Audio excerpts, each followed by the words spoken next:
Bapak yang terkasih, tadi berkati ya, dengan pujian penyembahan kita sudah dipenuhkan bejana kita dengan kasih Tuhan. Amin. Oke, malam ini masih sehubungan dengan bulan Oktober.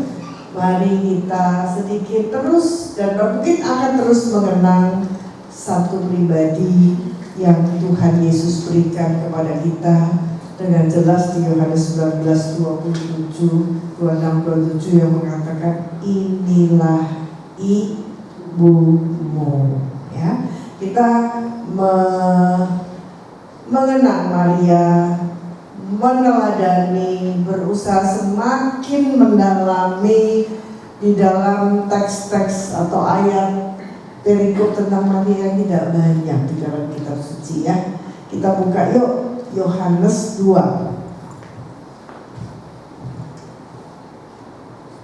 ayat 1 sampai 11. Yohanes 2 ayat 1 sampai 11. Sudah?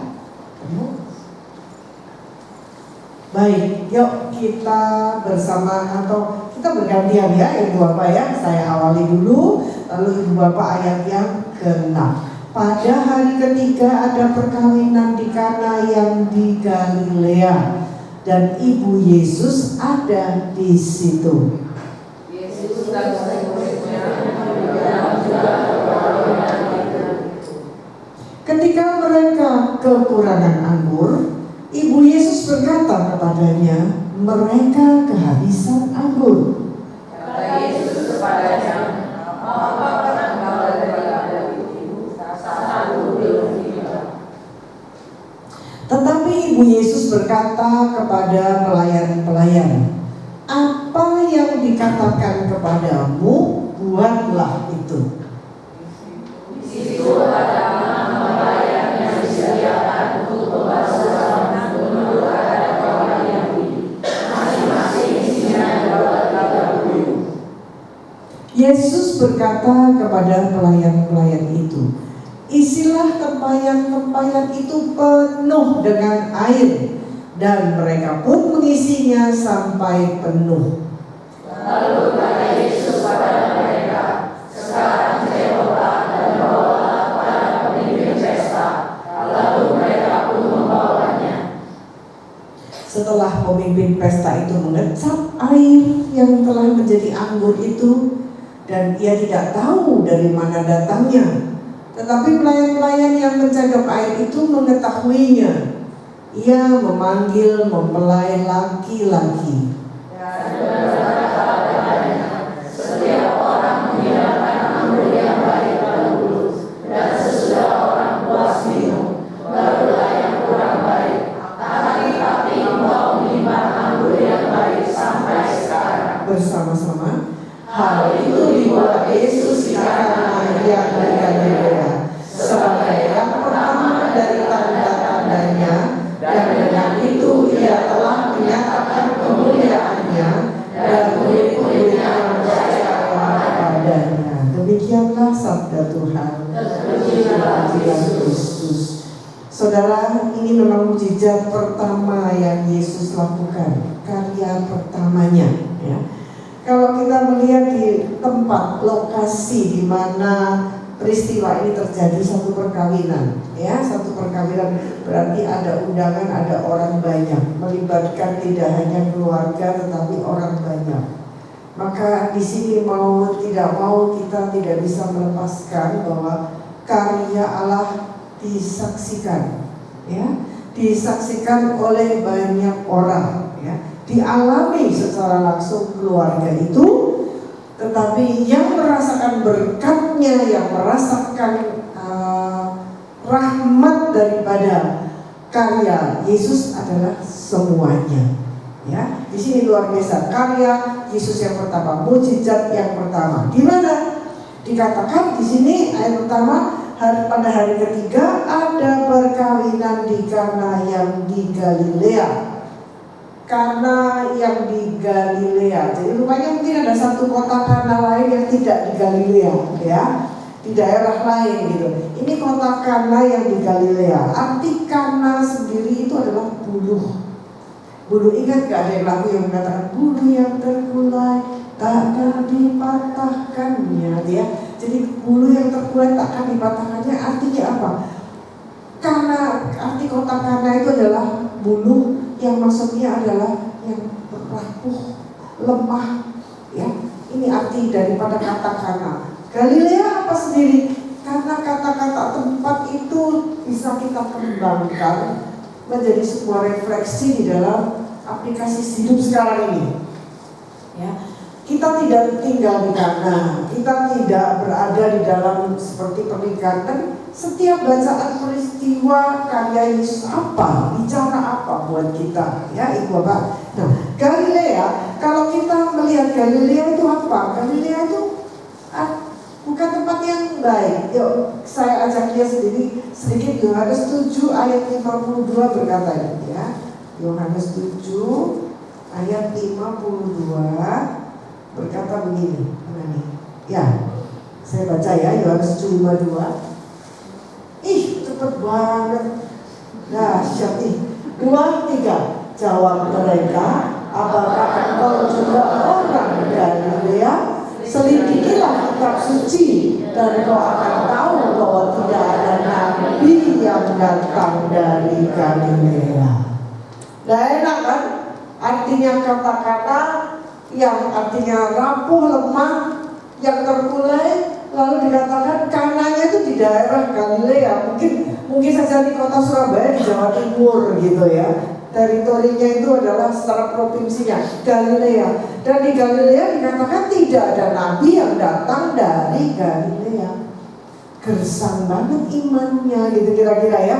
Lokasi di mana perkawinan itu terjadi di mana orang-orang di situ seakan-akan bisa dibayangkan orang-orang yang ya kalau tidak ada nabi kan tidak ada pewartaan. Kalau tidak ada nabi di situ kan tidak ada yang bisa menyampaikan kabar keselamatan. Tidak ada yang bisa menyampaikan siapa Allah dan siapa yang kita harus berseru dan berharap kepada siapa ada menyampaikan kabar keselamatan. Nah, jadi itu kira-kira lokasi yang bisa kita dalami, bahwa boleh kita berpikir gak mungkin ada pekerjaan Tuhan di situ, gak mungkin ada rahmat dan pertolongan Tuhan di situ, gitu ya. Tetapi lihat, memang ini sudah menjadi satu penetapan di dalam kitab suci bahwa kok Maria menjadi undangan di situ. Kalau saudara perhatikan, Maria disebut pertama kali, ya, dan ibu Yesus ada di situ. Peranan wanita, ibu Yesus, Maria itu adalah wanita, jelas. Wanita itu peranannya kalau di dalam satu kehadiran, apalagi dalam satu perkawinan, ya pasti tidak akan diam duduk manis gitu loh kira-kira ya. Kalau sampai tahu bahwa keluarga mempelai itu kehabisan anggur, berarti Maria itu tidak duduk manis sebagai tamu terhormat di situ. Pasti agak sedikit kebantu-bantu. Ya, menjadi rewang orang bilang, membantu pernikahan itu. Tidak terlalu jelas apa hubungannya Maria dengan keluarga itu. Kalau tidak ada satu kedekatan khusus, tidak akan mungkin ya tamu itu masuk belakang terus ya melihat gitu loh. Itu berarti ada satu kedekatan khusus Maria sebagai orang yang terundang di dalam pernikahan itu. Kedua, baru disebutkan bahwa Yesus dan muridnya diundang juga ke perkawinan itu. Jadi Yesus dan murid-muridnya diundang ke perkawinan itu. Berarti Yesus dan muridnya adalah tamu undangan. Kalau tamu undangan adalah harus duduk manis.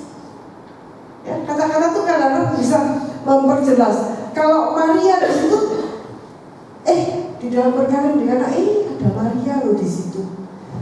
Yesus dan muridnya diundang juga di dalam perjamuan itu.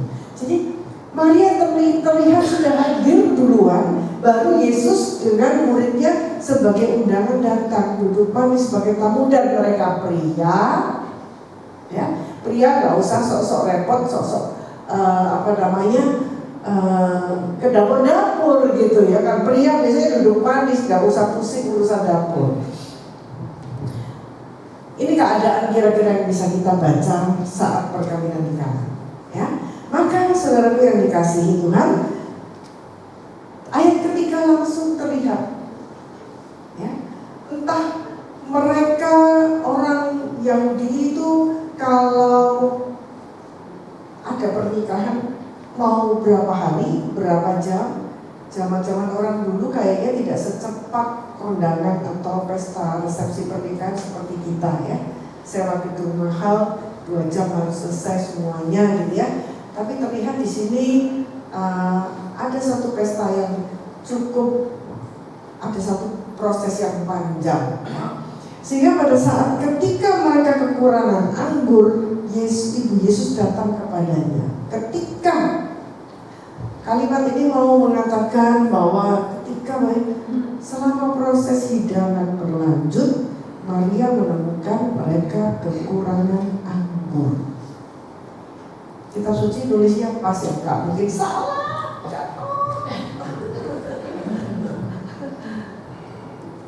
Thank you.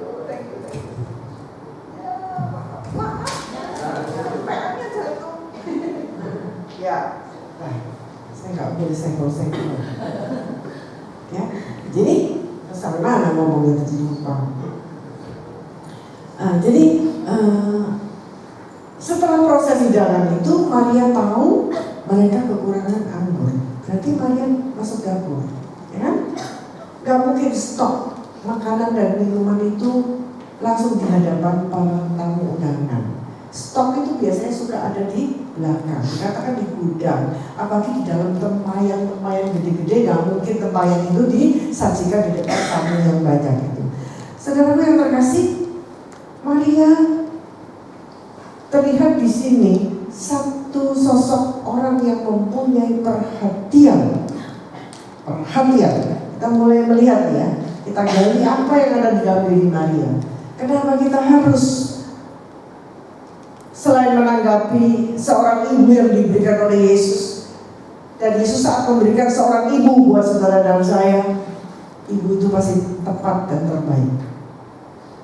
Banyak yang dia bisa bantu untuk anak-anak yang diberikan Yesus, ya.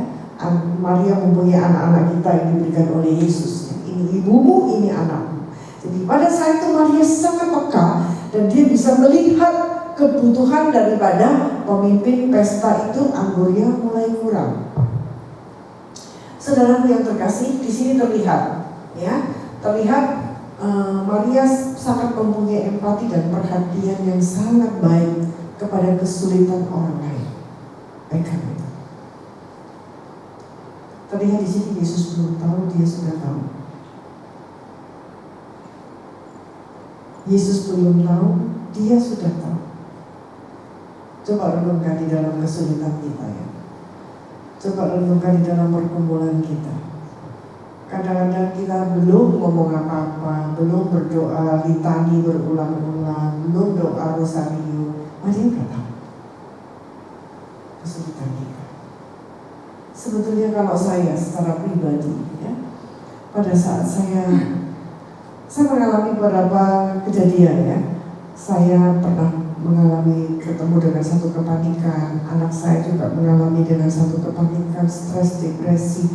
Yang pertama kali dia selalu salam Maria, Lord rahmat Tuhan sertamu. Salam Maria, penuh rahmat Tuhan sertamu. Yang dipanggil Bunda Maria.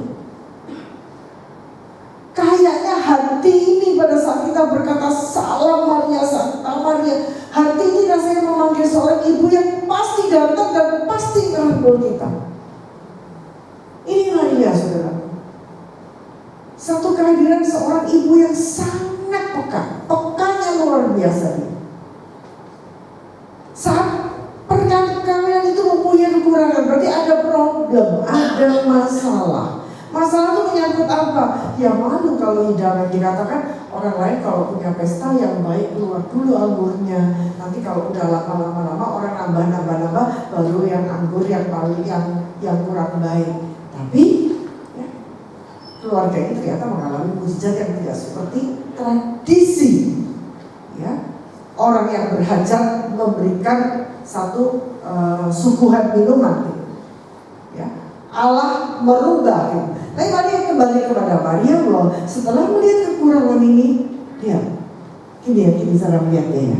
Mungkin kalau mereka kekurangan anggur, maaf, mungkin seperti orang jual soto ya.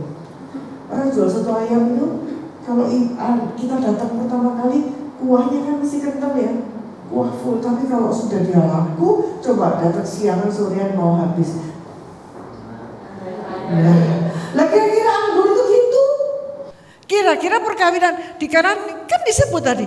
Biasanya tuh orang-orang kalau menyajikan anggurnya baik dulu, baru belakangan yang kurang baik gitu kan. Berarti kalau orang Jawa dijok-jokan itu loh. Itu orang Jawa tahu ya. Jok-jokan itu artinya ditambah air. Makanya dikatakan kualitasnya akan pasti lebih tawar daripada pertama. Sebetulnya untuk perkawinan sebuah kondangan yang terjadi itu problem enggak? Enggak. Sebab tamu-tamu kan bilang biasanya. Jadi kalau ada kondangan-kondangan yang lain, ada suguhan yang lain, biasanya begitu, bagus di awal, yang berikutnya jadi encer. Ya, jadi enggak apa-apa. Tapi lihat Maria mau menolong sesuatu, mau memberikan sesuatu, kehadirannya dia mau berada di mana. Dia tidak cukup hanya puas menerima tradisi kebanyakan, pertama kental, kedua encer ya, rasa anggurnya. Maria tidak mau. Kehadirannya pengen mempertahankan seperti semula. Maria pengen mempertahankan seperti semula. Maka pada saat dia berkata, ketika mereka kekurangan anggur, bahasa kitab suci mengatakan, jadi pemimpin pesta itu keluarga itu anggurnya kurang. Kalau kurang itu berarti masih ada tapi dikit gitu, nggak cukupin. Ya itu yang bakal diencerin gitu kira-kira ya.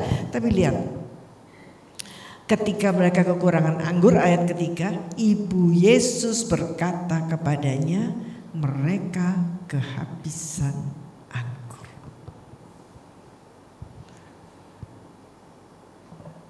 Lihat, Maria menyampaikan kepada Yesus, dia lapor kepada Yesus, mereka kehabisan. Padahal sebenarnya masih ada kok.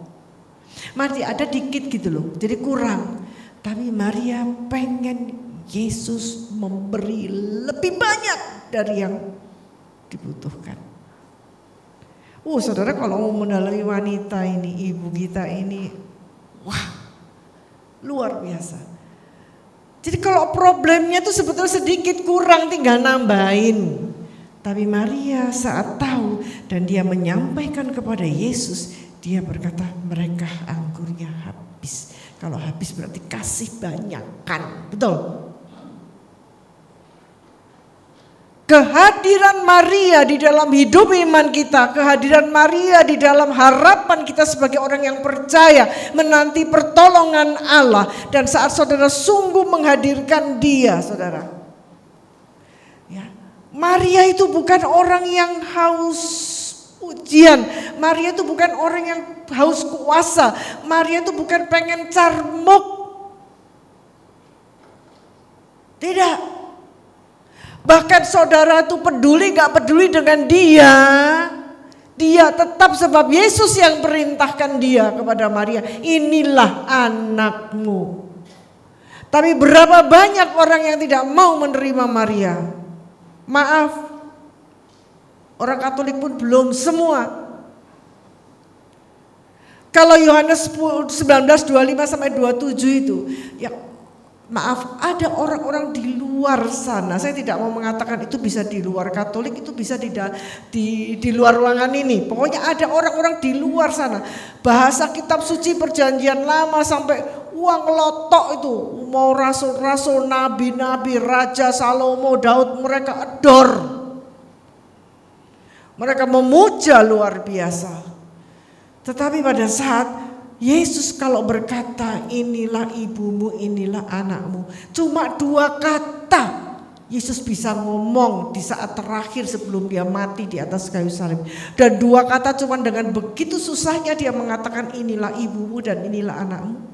Maka orang-orang di luar sana yang begitu memuja para rasul, nabi dan raja-raja yang dahsyat di dalam perjanjian lama, maka seakan-akan seluruh kitab suci menjadi satu kebenaran kecuali Yohanes 19:25-27 sepertinya tertutup, ditutupin. Padahal itu adalah satu last wish Yesus. Kalau orang punya satu keinginan terakhir, ya, orang punya keinginan terakhir dan itu Yesus. Di Yohanes 19:25-27 itu. Inilah ibumu dan inilah anakmu.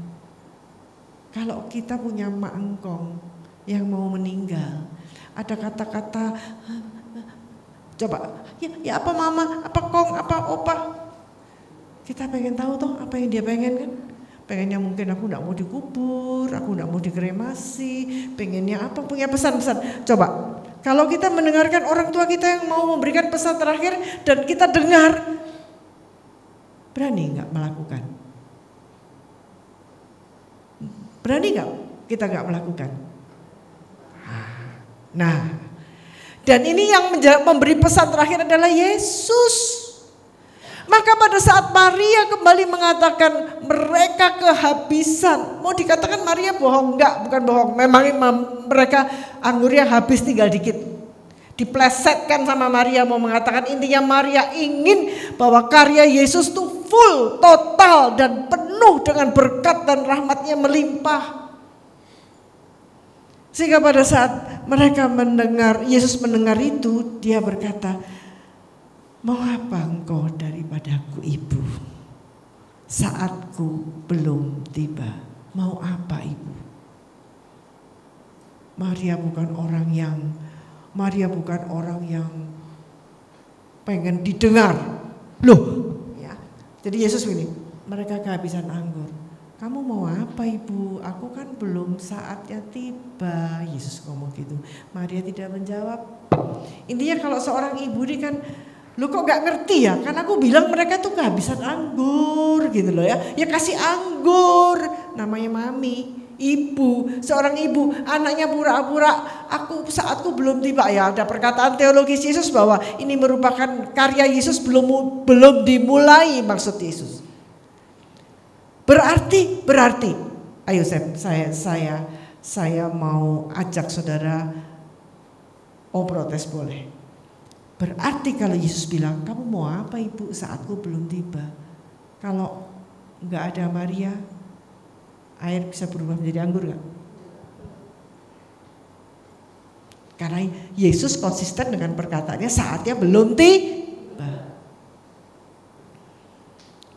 Maka saudaraku yang terkasih, Maria tidak jawab, tidak menjelaskan sekali lagi. Itu loh, mereka kehabisan anggur. Sudah tidak ada lagi yang dibuat suguhan, kan malu mereka. Nah, kalau ibu-ibu yang bawel kan gitu, ibu-ibu yang kayak kita kan gitu, ya anaknya nggak ngerti-ngerti, tapi Maria tidak. Maria cuma bilang kepada orang, Yesus tidak ditanggapi. Karena apa? Dia sangat menghargai Yesus. Yesus saatnya belum tiba atau sudah tiba, biarlah Yesus melakukan apa yang dia mau lakukan. Maria tidak pernah perintah Yesus. Dia cuma memberitahu. Dia cuma informasikan apa yang menjadi kebutuhan keluarga itu. Maria cuma memberitahu apa yang kita butuhkan kepada Yesus. Wewenang mutlak Yesus bilang saatnya belum tiba atau saatnya sudah sekarang aku bikin mujizat. Maria tidak lagi urusan. Karena Maria tidak pernah mau mengambil wewenang dari Yesus yang dia memberikan instruksi. Coba Maria memberikan instruksi. Apa instruksinya? Mengatakan apa yang dikatakan dia buat. Itu kan instruksi. Kepada siapa? Pelayan. Kepada manusia, bukan kepada Yesus. Tuh katakan orang di luar sana, kenapa kita berdoa kepada Bunda Maria enggak kepada Yesus? Justru kalau kita berdoa meminta kepada Bunda Maria, yang saatnya belum tiba akan menjadi now. Amin. Yang saatnya belum pemulihan itu terjadi, yang saatnya kesembuhan itu belum terjadi, yang saatnya berkat dan rahmatnya belum dicurahkan. Tetapi karena kita melibatkan Maria dengan sungguh-sungguh, maka Yesus mendengarkan semua informasi dari seorang ibu yang tidak pernah diktator. Maria tidak pernah diktator untuk nyuruh Yesus ke sini. Saudari, belajar, buat kita belajar. Mau menjadi seorang ibu yang dihormati putranya, mau menjadi seorang ibu yang dimuliakan anaknya, ya. Mari kita belajar dari Maria. Jangan diktator, jangan instruktif. Kalau kita bisa memperlakukan, ini dampaknya lebar, saudara. Kalau kita bisa memperlakukan anak kita dengan kita hormati dia, kita sungguh-sungguh menghargai dia, bahkan walaupun dia anak, saya tidak berhak untuk nyuruh, tidak berhak untuk perintah, padahal dia anak. Ini refleksinya buat kita ini. Saudara, maka kalau kita bisa menyikapi itu dengan benar, mencontoh dan meneladani Bunda Maria, percaya saya, anak-anak kita akan taruh hormat luar biasa kepada kita. Saya belajar ya, saya punya anak, ya kalau sekarang dia sudah punya anak, saya sudah punya cucu 2 dari dia, anak saya 1. Dulu waktu SMP, SMA ya, saya kalau ngajarin tuh begini, saya gak pernah ngajarin, kamu harus gini ya, kamu harus gini ya, kamu terus Alkitab saya khotbahin gitu, enggak. Saya selalu begini, tidak pernah bilang, Bray, anak saya namanya Brian. Bray, mama anterin dong ke Golden Truly. Instruksi gak itu? Instruksi, perintah gak itu? Mama anterin dong ke Golden Truly? Enggak. Saya selalu pakai bahasa, Bray, mama pengen belanja. Kamu ada waktu gak? Kamu ada kegiatan lain gak? Kalau boleh, mama boleh gak dianterin? Oh iya ma, oh gak bisa ma, aku gini. Kenapa saya hargai? Apapun saya selalu menganggap dia seperti saya bicara dengan Anda. Kalau saya bicara dengan Anda bisa sopan, bisa saya, anterin dong saya ke sini, bisa? Gak bisa kan? Kenapa dengan orang lain bisa sopan, dengan anak sendiri tidak sopan? Belajar dari Maria. Kalau saya diantar nih, udah ya. Zaman dulu kalau supermarket kan Golden Truly, anaknya sekarang kan udah umur 45. Jadi udah selesai diantar, masuk ke ruangan, masuk ke rumah, turun dari mobil, atau kadang saya diantar untuk retret ya, ke Romo Yohanes, retret ke Sukabumi, diantar dia yang setir, udah pulang saya tepok punggungnya, saya mengatakan thank you so much, nggak ada kamu, mama nggak ada yang membantu, kamu penolong luar biasa buat mama. Dan saudara apa dampaknya? Saya selalu, kalau sore-sore saya bikin snack buat dia gitu ya, dari kantor atau dulu masih mulai dari remaja, saya kasih apa, punya kue sepotong ya, punya jus, dibikinin jus. Bray, nih. Oh, thank you ya ma. Nggak ada yang ngajarin. Tidak ada yang ngajarin bahwa kamu harus berterima kasih kepada orang tua, kamu harus begini, enggak. Tapi apa? Dia melihat. Maka kalau seperti Maria, dia menghargai Yesus, apalagi dia memuliakan Yesus, dia sangat menghormati putranya lebih dari apapun, bahkan lebih daripada kekurangan daripada keluarga ini. Maka saat Maria mengatakan, Yesus menjawab yang dia tidak mengerti. Maria ilmunya di dalam hidup banyak yang dia gak ngerti. Emangnya Maria semudah itu bisa menangkap Yesus bilang, saatku belum tiba. Maria simpan di dalam hati. Tetapi Maria langsung bilang sama si pelayan, apa yang kau buat, apa yang dia katakan, buatlah itu. Artinya apa saudara?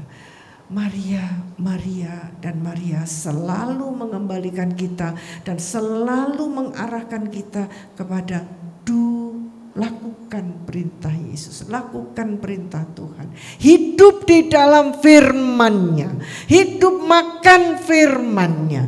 Itu yang Maria inginkan kita sebagai anak-anaknya untuk melakukan.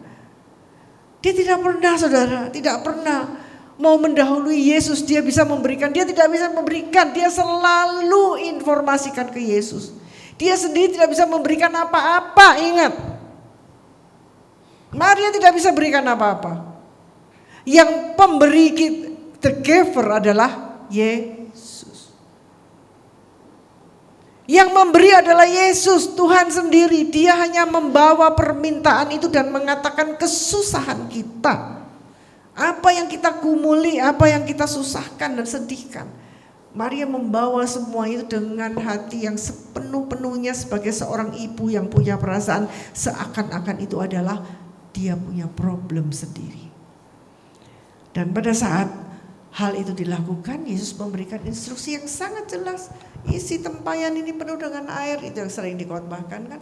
Isi tempayan ini penuh dengan air. Sudah penuh dengan air, tempayan apa? Tempayan pembasuhan, tempayan kaki itu buat membasuh kaki. Ya. Saat Yesus memberikan satu instruksi, isi tempayan itu dengan air. Tempayan pembasuhan itu dari gentong-gentong yang buat cuci kaki itu disuruh mengisi dengan air. Saat itu manusia yang di sekitar Yesus, even Maria atau pelayan-pelayan atau keluarga si pemilik pesta, emang ngerti? Suruh ngisi aja. Paham gitu? Sebelum air itu dicicipi paham kalau itu menjadi anggur? Enggak paham. Saudara, bahwa apa yang Tuhan perintahkan, apa yang Tuhan inginkan kita lakukan, kadang-kadang tidak straight kepada kita punya poin kebutuhan itu. Tidak. Perintah Yesus kadang-kadang tidak kita mengerti kenapa saya harus melakukan ini. Tapi pada saat kita tahu bahwa itu perintah Allah, saudara baca firman, saudara mendengarkan apa yang dikatakan lewat homili, lewat apapun. Dan kita tahu itu perintah Tuhan untuk kita lakukan. Lakukan itu. Saudara minta disembuhkan. Tapi Tuhan pada saat itu ngomong, layani orang di sebelah rumahmu misalnya. Saya punya problem disembuhkan kok. Tapi suruh melayani orang di sebelah rumah. Lakukan saja. Seperti mereka mengisi tempayan dan mereka tidak akan pernah tahu kenapa diisi tempayan itu. Karena pesta sedang berlangsung, gak butuh cuci kaki lagi. Gak butuh untuk membasuh kaki lagi. Tapi Yesus bilang isi itu. Ya isi saja. Baru setelah mereka mengisi, Yesus berkata kepada pelayan itu, sebentar ayat 8 ya. Lalu kata Yesus kepada mereka, sekarang cedoklah dan bawalah kepada pemimpin pesta. Ya, ini terlihat karya Yesus ini dikelilingi oleh orang-orang yang patuh. Peranan pelayan jangan diabaikan. Yang punya pesta nggak ngerti apa-apa, paham? Yang punya pesta kan ngadepi tamu. Yang punya pesta tidak mengerti apa-apa. Tapi coba pelayan-pelayan itu, dia tahu itu air basuh kaki, disuruh kasih ke pemilik pesta. Tapi terlihat di sini saudaraku, bahwa apa yang Tuhan perintahkan kadang-kadang membutuhkan suatu keberanian untuk kita melakukan. Membutuhkan suatu keberanian dan keyakinan bahwa pada saat saya melakukan ini dengan segala konsekuensi mungkin yang akan terjadi, tapi karena Allah perintahkan untuk saya lakukan, maka saya lakukan itu karena Tuhan. Jadi pada saat kita tiba kepada keputusan saya lakukan itu karena saya taat kepada Allah. Ya. Bagaimana itu melakukannya? Banyak hal saudara. Banyak hal di dalam hidup ini. Saat saudara mengerti kita menghadapi segala sesuatu yang membuat kita berontak. Kita tidak mau mengalami ini, tapi pada saat itu ada sungguh-sungguh satu arahan dan bimbingan Tuhan yang jelas untuk kita mengatakan, datangi sekali lagi, dan tolong dia sekali lagi. Atau datangi dia sekali lagi dan sapa, seakan-akan dia tidak melakukan itu sebelumnya, dan kau sapa dengan penuh kasih, karena itu kasih daripada Tuhan sendiri. Coba lakukan. Kadang-kadang ada tuntutan yang seperti itu.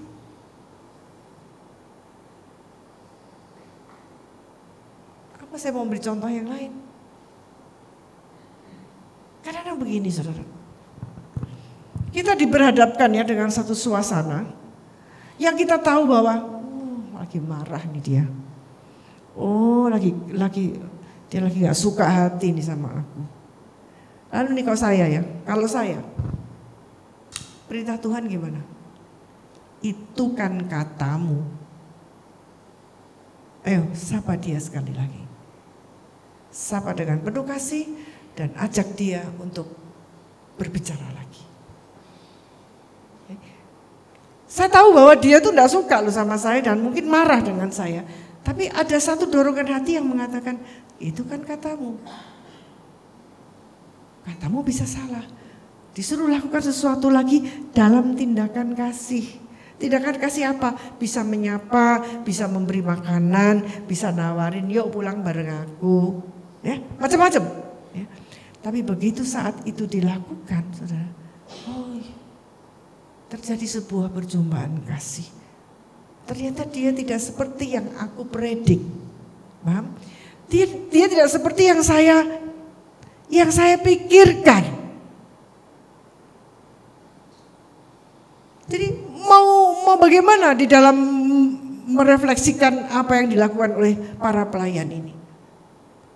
Ya, sebuah resiko, sebuah konsekuensi yang kadang-kadang bisa menyulitkan kita dan bisa membuat kita resiko besar. Ya. Tapi kalau yang Tuhan perintahkan dan kita lakukan melawan prediksi kita, melawan analisa kita, dan melawan semuanya. Tapi kita lakukan satu kuncinya, tindakan kasih.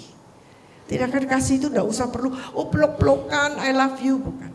Tindakan kasih segala sesuatu yang di situ sungguh-sungguh terjadi saling mengasihi. Maka benar, air itu akan berubah menjadi anggur. Bunda Maria mengajak kita berdoa bersama dengan dia. Ya, dia bukan cuma kembalikan sedikit-sedikit, dia bukan mau pulihkan sedikit-sedikit, dia bukan hanya memberikan kekurangan, tetapi dia memberikan totalitas. Amin. Luar biasa Bunda Maria. Saya sebagai sharing terakhir, suatu hari suami saya suka gonjang-ganjing ya dalam pekerjaannya ya. Dia orangnya workaholic yang luar biasa. Suatu hari kalau udah stres, depresi, orang kepercayaannya ngancem apa gitu ya. Saat itu terus dia datang ke rumah dengan tidak suka, dengan marah-marah, dengan segala macam. Saya cuma bilang, yuk kita berdoa. Hanya hati seorang ibu yang paham kemarahanmu. Kita duduk doa, saya dengan anak satu, doa novena. Tidak bisa berbuat apa-apa. Dia Bunda membawa kita punya masalah kepada Bunda Maria. Kita berdoa, salam Maria, salam Maria. Bunda Maria tahu kok, kita gak usah banyak kata-kata. Itu pemimpin pesta juga belum tahu, tapi Bunda Maria tahu. Ya, saya cuma menghadirkan, panggil dia, come into my home. Come into my home. Bunda Maria dengan mengucapkan salam Maria, kita novena yang singkat bersama dengan keluarga. Hari keempat kalau nggak salah, novena baru keempat atau baru kelima. Suami saya pulang suatu hari dari kerjaannya dengan muka ringan. Aduh, puji Tuhan ya. Duh, terima kasih Bunda Maria, terima kasih Bunda Maria. Dia langsung mengucapkan terima kasih Bunda Maria. Ya, kita harus bersyukur kepada Tuhan karena Bunda Maria membantu kita untuk Tuhan tolong. Mungkin saatnya belum tiba, tapi karena kita menghadirkan Bunda Maria masuk ke dalam rumah kita, masuk ke dalam persoalan kita, dia sangat tahu dan sangat tahu. Dan apa yang terjadi di dalam jadi pernah di perusahaan itu, di kantor itu, suami saya menghadapi satu situasi yang seperti telur di ujung tanduk gitu loh. Sebentar dor udah gitu. Tapi ternyata terjadi pemulihan luar biasa. Ya, terjadi sebuah rekonstruksi, ada satu ya yang bukan rekonstruksi apa, yang dibuild kembali gitu ya, mekanismenya, organisasinya, dan itu dipulihkan dan jadi baik kembali dan diselamatkan melalui doa dengan Bunda Maria. Jadi saudaraku, sangat dan sangat benar. Sangat beruntung kita sebagai orang Katolik, kita punya penolong yang lain. Penolong kita yang pertama adalah Roh Kudus. Tapi Maria, penolong yang berfungsi sebagai seorang ibu yang sangat paham. Seorang ibu itu ya, kita kalau punya ibu kita, ya, kita punya ibu kalau anak kita mukanya lain, jalannya lain, anak kita tingkah lakunya lain, ibu merasa duluan, tahu nggak? Sebelum mereka cerita, itu Bunda Maria. Sebelum kita bawel cerita dan sebelum kita curhat, sebelum kita nangis, sebelum kita wah, sebelum kita banyak berdoa kepada Yesus, Bunda Maria sudah tahu. Panggil dia senantiasa, saudara. Hadirkan dia selalu di dalam hidup iman kita. Maka sungguh benar, kita tidak jauh sejauh kita berdoa. Amin. Kita ucapkan Salam Maria. Saudara, saya ajak sebentar duduk diam. Hadirkan seluruh masalah dan kesulitan hidup kita yang sedang kita gumuli saat ini. Dan mari kita panggil dia 3 kali Salam Maria dengan sepenuh hati. Salam Maria, penuh rahmat Tuhan sertamu. Terpujilah engkau di antara wanita, dan terpujilah buah tubuhmu Yesus. Santa Maria, Bunda Allah, doakanlah kami yang berdosa ini, sekarang dan waktu kami mati. Amin. Salam Maria, penuh rahmat Tuhan sertamu. Terpujilah engkau di antara wanita, dan terpujilah buah tubuhmu Yesus. Santa Maria, Bunda Allah, doakanlah kami yang berdosa ini, sekarang dan waktu kami mati. Amin. Salam Maria, penuh rahmat Tuhan sertamu. Terpujilah engkau di antara wanita, dan terpujilah buah tubuhmu Yesus. Santa Maria, Bunda Allah, doakanlah kami yang berdosa ini, sekarang dan waktu kami mati. Amin.